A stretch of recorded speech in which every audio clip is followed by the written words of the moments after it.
différence entre ces deux techniques est essentielle.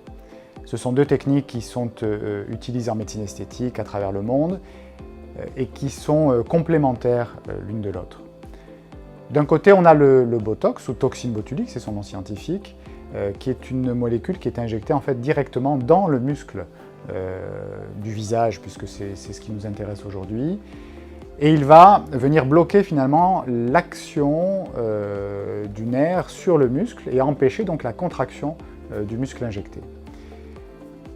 Un petit rappel, le Botox est d'abord utilisé pour des applications médicales musculaires, telles que le blépharospasme par exemple.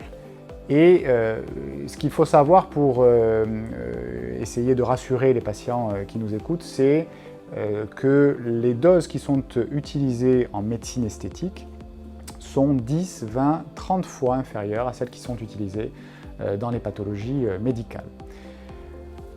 Le muscle injecté par du Botox ne va donc plus pouvoir se contracter.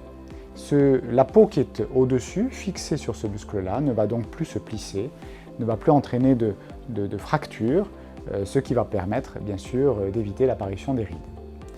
Ça, c'était le Botox. L'acide hyaluronique, quant à lui, agit d'une autre manière. Il se présente sous la forme d'une solution liquide ou d'un gel, selon sa concentration.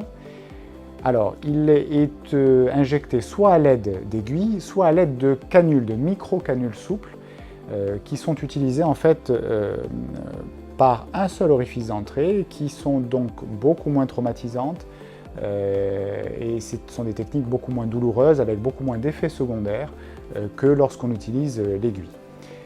On va pouvoir injecter cet acide hyaluronique finalement à différentes profondeurs de la peau, soit de manière très superficielle pour réhydrater, pour restimuler l'épiderme, pour lui donner un coup d'éclat, c'est ce qu'on appelle la mésothérapie ou mésolift.